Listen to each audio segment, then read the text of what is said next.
अस्सलाम वालेकुम नाजरीन, वेलकम टू MA न्यूज।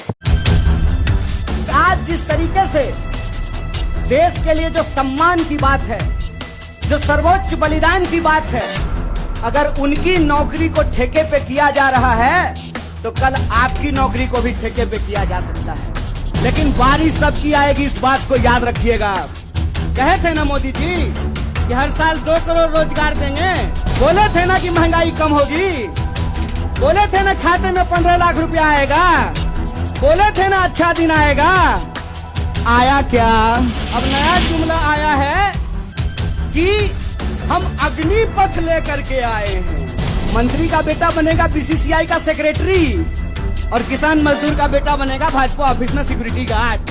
रोजगार देने में कोरोना है और चुनाव लड़ने में कोरोना नहीं है। और ये देश की जो परिस्थिति है, इस परिस्थिति पे मुखर होकर के हमारे नेता बोलते हैं। इस बात का हमको गर्व है कि सरकार के सामने बिना झुके कोई लड़ता है और करके, तो उसका नाम राहुल गांधी है।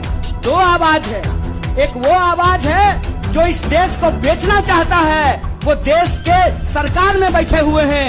एक वो आवाज है जो देश को बचाना चाहता है, वो सड़कों पे खड़ा है, वो जंतर मंतर पे बैठा हुआ है, वो सत्याग्रह कर रहा है। जब सब कुछ सरकारी नहीं होना चाहिए तो सरकारी प्रधानमंत्री लेकर के ढोल बजाएंगे, फिर सरकारी प्रधानमंत्री भी क्यों होना चाहिए? जो पार्टी देश को आजादी दिलाई है, वही पार्टी इस देश की आजादी की रक्षा कर सकती है।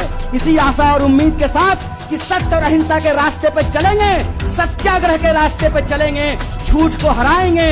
झूठ पे सच भारी है, सत्याग्रह जारी है, यह सत्याग्रह जारी रहेगा।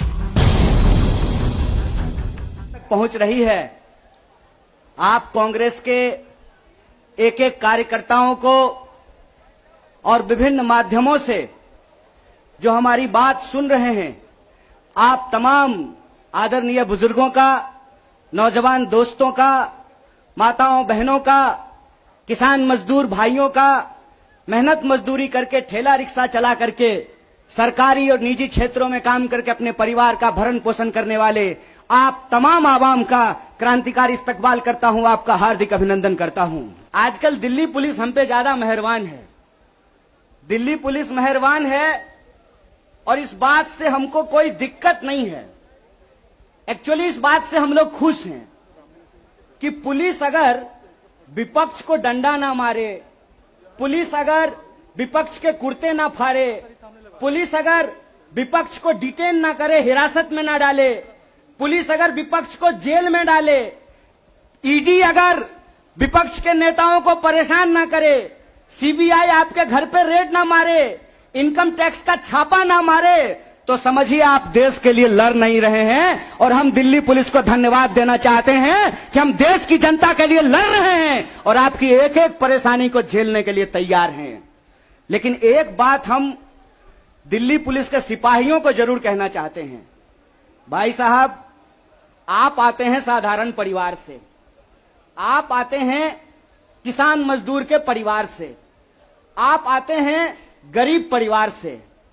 आप जो हमारे ऊपर डंडा चला रहे हैं ना, एक्चुअली आप अपने ही भविष्य पे और अपने ही मुद्दों के ऊपर डंडा चला रहे हैं, इस बात को याद रखिएगा। एक कहावत है, सच को आंच नहीं होता है। हमको अपने नेता की चिंता नहीं है। हमारा नेता कुछ गलत नहीं किया और सरकार उसका कुछ गलत नहीं कर सकती, इस बात को याद रखिएगा।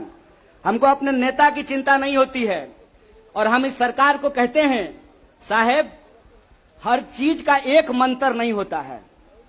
बीजेपी चाहती है कि हर नेता पे एक ही जंतर का इस्तेमाल कर ले। तो मैं भाजपाइयों को कहना चाहता हूं, रे भाजपा वालों, ये राहुल गांधी हैं, इंदिरा गांधी के परिवार से आते हैं, राजीव गांधी के बेटा हैं, आतंकवादी से नहीं डरे, तुम तो वैसे भी माफी मांगने वाले लोग हो भाई, तुमसे क्या डरेंगे यार। ईडी उडी से डर नहीं लगता है, ईडी से हम अपने नेता को नहीं बचाना चाहते हैं, हम बस इस देश की जनता को बताना चाहते हैं कि ईडी इनके घर पे आया क्यों है। ईडी इनके घर पे इसलिए आया है कि मोदी जी को कोई साधु बता दिया है कि विपक्ष के सारे नेताओं पे एक ही कैप्सूल इस्तेमाल कीजिए। एक कैप्सूल सबके ऊपर बराबर लागू नहीं होता है, सब धन 22 पसेरी नहीं होता है। इनको लगता है कि एक बार ईडी भेज देंगे तो कांग्रेस पार्टी डर जाएगी, कांग्रेस के कार्यकर्ता डर जाएंगे और चुप होकर के बैठ जाएंगे कि देखो देखो इसके नेता के ऊपर ईडी आ गया है तो कार्यकर्ता को कौन पूछता है। कांग्रेस पार्टी के अंदर इस बात का जज्बा है कि अगर हम देश को अंग्रेजों से आजाद करा सकते हैं तो इस देश को हम अंग्रेजों के चापलूसों से भी मुक्त कराएंगे। इस बात को याद रखिएगा, इस बात को याद रखिएगा कि आपने देश के साथ जो खिलवाड़ किया है उस खिलवाड़ के खिलाफ हैं हम। उस खिलवाड़ के खिलाफ क्यों हैं हम कि आपने इस देश को सपना दिखा करके, आपने इस देश के लोगों को उम्मीद जगा करके उनके साथ धोखा किया है। ये हम नहीं बोले थे, श्री 108 श्री माननीय प्रधानमंत्री जी बोले थे। आज जिस तरीके से देश के लिए जो सम्मान की बात है, जो सर्वोच्च बलिदान की बात है, अगर उनकी नौकरी को ठेके पे किया जा रहा है तो कल आपकी नौकरी को भी ठेके पे किया जा सकता है। इसीलिए कांग्रेस पार्टी पिछले 12 तारीख से यह सत्याग्रह कर रही है। लेकिन यह जो सत्याग्रह है, जंतर मंतर पे जो सत्याग्रह हो रहा है, इस सत्याग्रह का मूल कारण यह भी है कि हम सिर्फ अपने नेता को नहीं बचाना चाहते हैं, हम बस इस देश की जनता को बताना चाहते हैं कि ईडी इनके घर पे आया क्यों है। ईडी इनके घर पे इसलिए आया है कि मोदी जी को कोई साधु बता दिया है कि विपक्ष के सारे नेताओं पे एक ही कैप्सूल इस्तेमाल कीजिए। एक कैप्सूल सबके ऊपर बराबर लागू नहीं होता है, सब धन 22 पसेरी नहीं होता है। इस बात को याद रखिएगा कि आपने देश के साथ जो खिलवाड़ किया है उस खिलवाड़ के खिलाफ हैं हम। उस खिलवाड़ के खिलाफ क्यों हैं हम कि आपने इस देश को सपना दिखा करके, आपने इस देश के लोगों को उम्मीद जगा करके उनके साथ धोखा किया है। ये हम नहीं बोले थे, श्री 108 श्री माननीय प्रधानमंत्री जी बोले थे कि हर साल 2 करोड़ नौकरी दी जाएगी। क्या मीडिया वाले? मोदी जी बोले थे ना कि हम बोले थे? अरे बोलिए ना महाराज, आपको भी बोलना पड़ेगा, याद रखिएगा इस बात को। सबकी बारी आएगी, इस बात को याद रखिएगा। अरे हमारे लिए क्या है, जब तक जेल में चना रहेगा, आना जाना लगा रहेगा, हमको कोई दिक्कत नहीं है। लेकिन बारी सबकी आएगी, इस बात को याद रखिएगा। कहे थे ना मोदी जी कि हर साल 2 करोड़ रोजगार देंगे, बोले थे कि नहीं बोले थे? अरे बोलिए ना, आप कांग्रेस के कार्यकर्ता हैं, भाजपा के थोड़ी हैं कि डर जाएंगे, बोलिए। बोले थे ना, बोले थे ना कि महंगाई कम होगी, बोले थे ना खाते में 15 लाख रुपया आएगा, बोले थे ना अच्छा दिन आएगा। आया क्या? मोदी जी के स्टाइल में पूछूं क्या, आया क्या? अब नया जुमला आया है, अब नया जुमला आया है कि हम अग्निपथ लेकर के आए हैं। एक भाजपा का नेता ईमानदार है, कैलाश विजयवर्गीय को धन्यवाद देना चाहिए। कम से कम उसने इस देश के नौजवानों की शंका दूर कर दी। उन्होंने बता दिया भाजपा की नई योजना है तैयार, भाजपा ऑफिस में सभी नौजवान बनेंगे चौकीदार। यही योजना है ना। लेकिन मैं कहता हूं विजयवर्गीय जी, आपका बेटा बल्ला बहुत बढ़िया चलाता है, अफसर पे बैठ चला रहा था, उसको बीजेपी ऑफिस में क्यों नहीं सिक्योरिटी गार्ड बना देते हैं? मंत्री का बेटा बनेगा सेक्रेटरी, मंत्री का बेटा बनेगा बीसीसीआई का सेक्रेटरी, और किसान मजदूर का बेटा बनेगा भाजपा ऑफिस में सिक्योरिटी गार्ड। हाय रे हिपोक्रेसी, इसी को हिपोक्रेसी कहते हैं ना। और बेईमानी किसको कहते हैं? देश की जनता को लगा कि जब मोदी जी बोल रहे हैं तो सच ही बोलेंगे। मोदी जी की हर बात को मान लिया देश के लोगों ने। मोदी जी ने कहा दीपक जलाओ तो देश ने दीपक जलाया, मोदी जी ने कहा बत्ती बुझाओ तो देश ने बत्ती बुझाया, मोदी जी ने कहा थाली बजाओ तो देश ने थाली बजाया। सब कुछ किया इस देश ने, लेकिन देश अब तक इंतजार कर रहा है कि मोदी जी जो हमको कहे थे उसमें से एक भी चीज पूरा नहीं किए हैं। और ये देश की जो परिस्थिति है, इस परिस्थिति पे मुखर होकर के हमारे नेता बोलते हैं। इस बात का हमको गर्व है कि सरकार के सामने बिना झुके कोई लड़ता है अड़ करके, तो उसका नाम राहुल गांधी है। यह सत्याग्रह दो लोगों के बीच में है। जावेद अख्तर ने लिखा है, इस एक हमारी एक और उनकी मुल्क में है आवाजें दो आवाज है।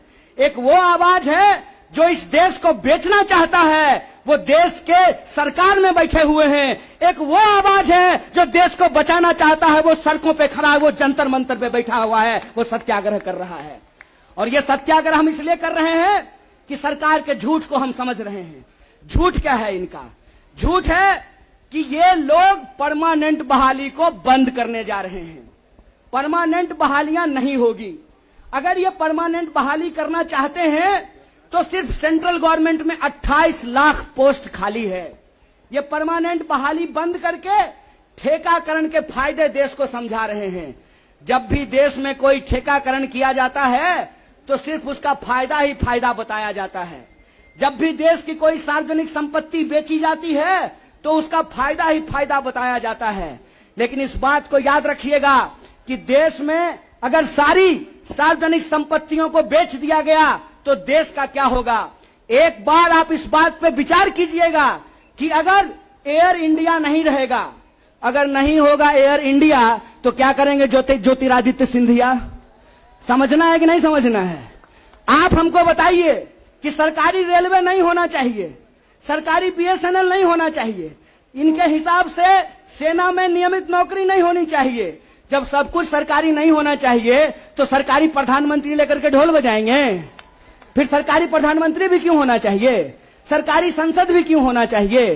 देश का मतलब होता है देश की राष्ट्रीय संपत्ति, देश का मतलब होता है देश की राष्ट्रीय सेना, देश का मतलब होता है देश के लोगों का सम्मान। कांग्रेस पार्टी को लेकर के भाजपा लगातार प्रचार करती है कि अगर कांग्रेस किसी चीज का विरोध कर रहा है तो सही होगा। तो आप बताइए, हम भाजपा का विरोध करते हैं, देश के संविधान का समर्थन करते हैं, और उस संविधान को हमने बनाया है, कांग्रेस पार्टी ने बनाया है। इसीलिए एक कहावत कही जाती है, जाके पैर न फटे बिवाई, वो का जाने पीड़ पड़ाई। जो पार्टी देश को आजादी दिलाई है वही पार्टी इस देश की आजादी की रक्षा कर सकती है। कांग्रेस पार्टी के अंदर इस बात का जज्बा है कि अगर हम देश को अंग्रेजों से आजाद करा सकते हैं तो इस देश को हम अंग्रेजों के चापलूसों से भी मुक्त कराएंगे। इस बात को याद रखिएगा। भाजपा की नई योजना है तैयार, भाजपा ऑफिस में सभी नौजवान बनेंगे चौकीदार। लोग मांग रहे थे हर साल 2 करोड़ नौकरी, इन्होंने हर साल 2 करोड़ नौकरी नहीं दी, ऊपर से एक नया योजना लेकर के आ गए हैं। पूरा का पूरा भाजपा के तंत्र को उसमें लगा दिए हैं कि आप बताइए कि अग्निपथ के क्या फायदे हैं। अरे सिंपल सी बात है, बिहार में एक कहावत है, नहाया हुआ शरीर और खाया हुआ शरीर नहीं छुपता है। जो चीज अच्छी होती है उसका फायदा बताने का जरूरत नहीं होता है।